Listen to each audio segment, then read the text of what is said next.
Just like, here, let me say this. This is really important.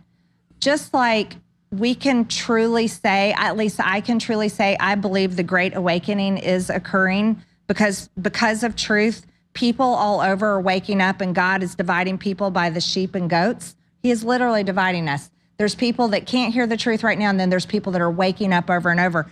The amount of truth that is basically just coming out throughout Congress is forcing the will of Congress, forcing the will of Republicans. Republicans that wouldn't act before are now becoming willing to act. She's talking about people that can't hear the truth. That's the pot calling the kettle black. So I've introduced articles of impeachment on Joe Biden. I've introduced articles of impeachment on Merrick Garland. I've introduced articles of impeachment on Christopher Wray, Matthew Graves, who persecutes January 6 defendants, pro-life protesters, parents who hold their school board accountable. That's Matthew Graves. And I've introduced articles of impeachment against Secretary Alejandro Mayorkas. Here's what's happening. The amount of evidence, Alex, is becoming so overwhelming. And here you have it. Marjorie Taylor Greene with all the evidence in the world to impeach everybody who doesn't agree with Donald Trump and her. The problem with that is we don't hear anything about the evidence. She just talks about how much evidence God and Jesus and goat and cows and horses. What?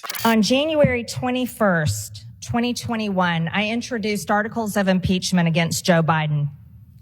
And less than 2 weeks later, I was kicked off all of my committees by House Speaker Nancy Pelosi. They said it was for Facebook comments and replies and likes, but we all know the truth. It was because my articles of impeachment on Joe Biden were correct. He was indeed abusing his power as Vice President of the United States.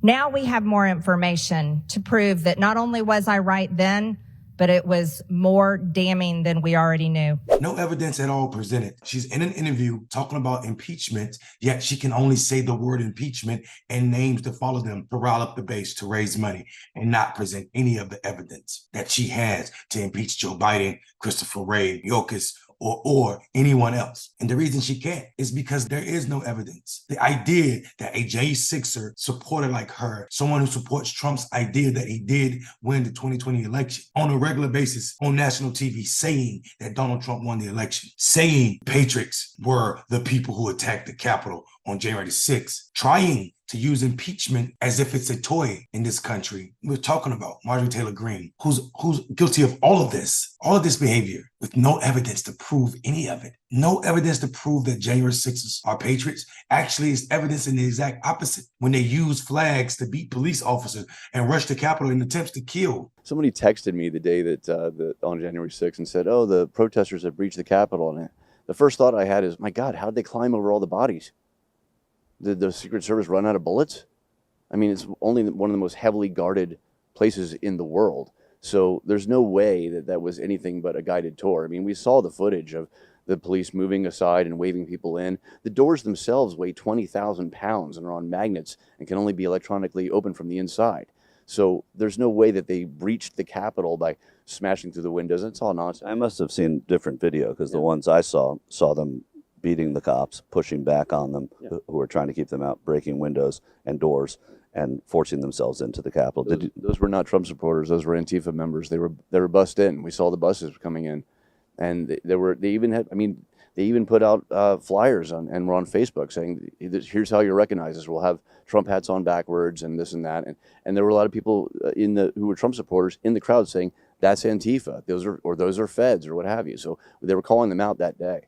I mean, the whole thing is a big manufactured crisis. I mean, to call that an insurrection is a joke. I mean, anyone that's been in the military, that is not an insurrection. How do you show up to an insurrection against the government without guns? I mean, that's for starters. Some of them were armed. Where? Who? The people that were breaching the Capitol. The only person that got shot was Ashley Babbitt, and she was a Trump supporter. So, I mean, she wasn't Antifa. She was a Trump supporter trying to push her way onto. I don't really know that much about her, but I'm just saying in terms of how many people were shot, it was only one person. It was Ashley Babbitt. Was she the only Trump supporter there, or were there? I don't know. Of course, there were tons of Trump supporters there. Oh yeah. I was when you said it was Antifa, I wasn't sure whether. No. I'm saying that the people that were creating the havoc were Antifa, and we saw them come in. They were brought in on buses. What do you think should be done to the January 6th people? Leave them alone. Let them have the ones that are in prison right now? Yeah, the ones that are in prison and the ones that are under indictment. I think we should compare the January 6th people to all the Antifa people that burned down cities that got nothing. I think we should remember the standard and see the disparity of the two. January 6th people are being held without any real crimes, and they're in a prison. They've been in a prison for 2 years. BLM literally burned down cities and nobody went to jail. I think, first of all, the American people don't know what happened at January 6th because the media is such a lying bunch. They are presenting total false narratives. So people don't know what happened at January 6th. So if they knew truly what happened at January 6th, they might have a different opinion. Did you support a bipartisan committee to look into January 6th? No.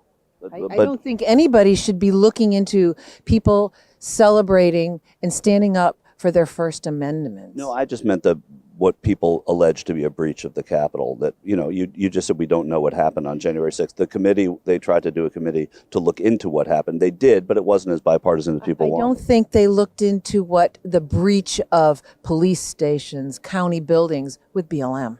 There was no committee for that. No, I'm talking about January 6th, though. I know. And I'm saying it's a double standard. And when we get rid of the two-tier justice system, then there will be an ability to have justice. But right now, the January 6th is isolated and weaponized to divide us. Yet and still, Marjorie Taylor Greene will go on TV and say indictment, indictment, indictment, indictment, and then ramp it up and say all of the crazy things she want to say because her base will eat it up, knowing she has no evidence to support any crime against Christopher Wray, Joe Biden, or anybody else other than Donald Trump. But she don't want to look at that evidence because guess what? It will not make her money. The Republican Party is about white supremacy and money at this point, using crazy schemes and lies and conspiracies to make money. The entire party is a grift. And she being Marjorie Taylor Greene, is one of the lead grifters. I'm Mondale Robinson. Don't get grifted. Peace.